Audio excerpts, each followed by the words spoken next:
Amazon's dark secret. It has failed to protect your data. On September 26, 2018, a row of tech executives filed into a marble and wood paneled hearing room and sat down behind a row of tabletop microphones and tiny water bottles. They had all been called to testify before the U.S. Senate Commerce Committee on a dry subject: the safekeeping and privacy of customer data that had recently been making large numbers of people mad as hell. Committee Chair John Thune of South Dakota gavelled the hearing to order, then began listing events from the past year that had shown how an economy built on data can go luridly wrong. It had been 12 months since the news broke that an eminently preventable breach at the credit agency Equifax had claimed the names, social security numbers, and other sensitive credentials of more than 145 million Americans. And it had been 6 months since Facebook was engulfed in scandal over Cambridge Analytica, a political intelligence firm that had managed to harvest private information from up to 87 million Facebook users for a seemingly Bond-villanesque psychographic scheme to help put Donald Trump in the White House.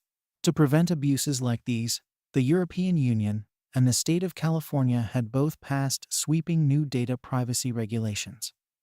Now Congress, Thune said, was poised to write regulations of its own. The question is no longer whether we need a federal law to protect consumers' privacy, he declared. The question is, what shape will that law take? Sitting in front of the senator, ready to help answer that question, were representatives from two telecom firms, Apple, Google, Twitter, and Amazon. Notably absent from the lineup was anyone from Facebook or Equifax, which had been grilled by Congress separately.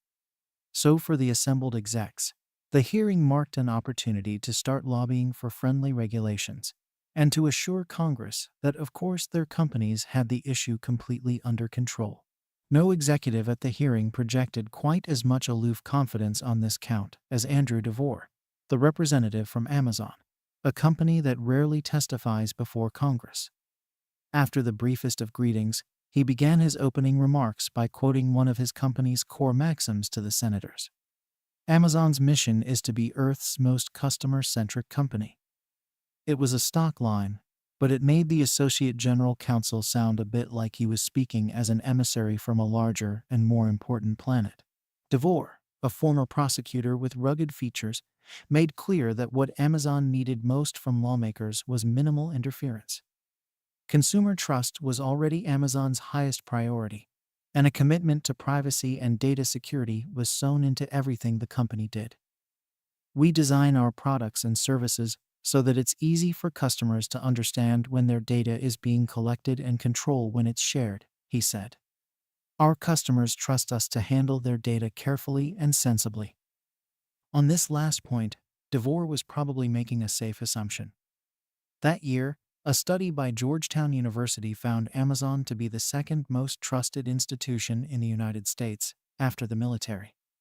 But as companies like Facebook have learned in recent years, public trust can be fragile. And in hindsight, what's most interesting about Amazon's 2018 testimony is what DeVore did not say. At that very moment inside Amazon, the division charged with keeping customer data safe for the company's retail operation was in a state of turmoil. Understaffed, demoralized, worn down from frequent changes in leadership, and by its own leaders' accounts severely handicapped in its ability to do its job. That year and the one before it, the team had been warning Amazon's executives that the retailer's information was at risk, and the company's own practices were fanning the danger.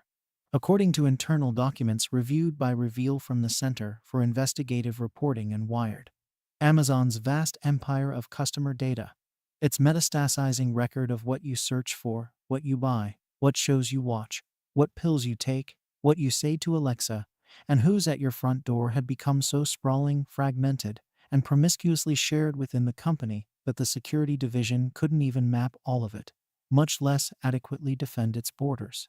In the name of speedy customer service, unbridled growth, and rapid-fire invention on behalf of customers, in the name of delighting you, Amazon had given broad swaths of its global workforce extraordinary latitude to tap into customer data at will.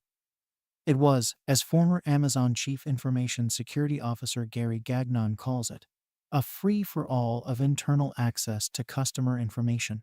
And as information security leaders warned, that free-for-all left the company wide open to internal threat actors, while simultaneously making it inordinately difficult to track where all of Amazon's data was flowing.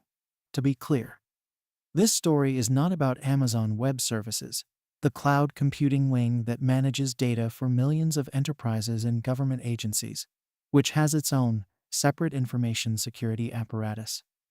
It's about the online retail platform used by hundreds of millions of ordinary consumers. And on that side of Amazon's business, InfoSec staffers warned of an unnerving inability to detect security incidents. By the time DeVore started testifying about Amazon's long-standing commitment to privacy and security, the dangers that the security division had identified weren't just theoretical. According to Reveal and Wired's findings, they were real, and they were pervasive. Across Amazon, some low-level employees were using their data privileges to snoop on the purchases of celebrities, while others were taking bribes to help shady sellers sabotage competitors' businesses, doctor Amazon's review system, and sell knockoff products to unsuspecting customers. Millions of credit card numbers had sat in the wrong place on Amazon's internal network for years, with a security team unable to establish definitively whether they'd been unduly accessed. And a program that allowed sellers to extract their own metrics had become a backdoor for third-party developers to amass Amazon customer data. In fact, not long before September's hearing, Amazon had discovered that a Chinese data firm had been harvesting millions of customers' information in a scheme reminiscent of Cambridge Analytica. Amazon had thieves in its house and sensitive data streaming out beyond its walls. But DeVore, who had himself received a report that year warning that far too many Amazonians had access to insecurely stored passwords, and who had aggressively shot down a company lawyer for questioning Amazon's reputation on customer privacy, didn't reveal any of that to the senators. Few corporations make a fetish of their own precepts and rituals quite the way Amazon does.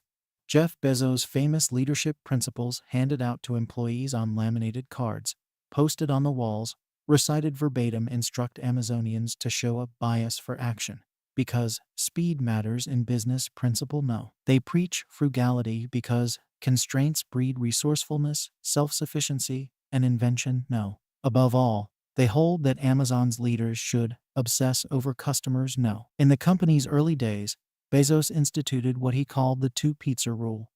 No team should be so large that it cannot be fed with just two pizzas. No matter how huge Amazon becomes, the thinking went, it should be able to keep functioning like a bunch of small, flinty startups, albeit ones with instant, unmediated access to the corporation's world-beating data and logistics. That way, Amazon would remain a vibrant place where, to quote another verse of corporate scripture, it is always day one. Another commandment that Bezos laid down in the company's early years was a ban on PowerPoint presentations, arguing that they encouraged shallow, distracted thinking. Instead, he ruled that Amazonians should present their reports to executives in the form of meaty, single-spaced memos called six-pagers to be read carefully and silently at the beginning of a meeting by all in attendance. Over the past several months, Reveal and Wired reviewed some of the confidential six-pagers that Amazon's information security chiefs prepared for submission to Jeff Wilke, then the CEO of Amazon's global consumer operation, along with General Counsel David Zapolsky and Chief Financial Officer Brian Olsavsky, between 2016 and 2018. This account is based partly on those memos, along with numerous other internal Amazon documents and communications dating back to 2015, as well as interviews with more than a dozen former Amazon data security and privacy staffers, many of whom spoke on the condition of anonymity, because they feared retaliation, reputational damage, or legal threats for speaking openly. Taken together, these sources show that Amazon's data security problems kept amassing through 2018 as the company grew. They also reveal that, in many ways, the division's overwhelming challenges grew out of the very cultural precepts that Amazon holds dear and out of the world-devouring growth they helped to foster. In an emailed statement, Amazon spokesperson Jen Bemisterfer said the company has an exceptional track record of protecting customer data, and indicated that these internal documents were a sign of its strong culture. The fact that Amazon's privacy and security issues are extensively documented with extensive review from senior leadership highlights our commitment to these issues and demonstrates the vigilance with which we identify, escalate, and respond to potential risks, she wrote. We've invested billions of dollars over the years to build systems and processes to keep data secure, and are constantly looking for ways to improve. For 2 decades of its early history, Amazon, like a lot of companies, outsourced the storage of its data to a third-party contractor, Oracle.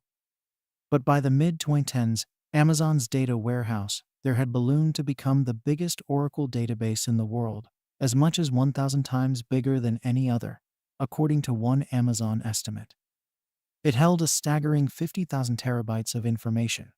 At Amazon, 300 small teams, which were represented in one internal map as a celestial orb comprising so many points of light, were tapping into that data every day, all hungry for their own analytics.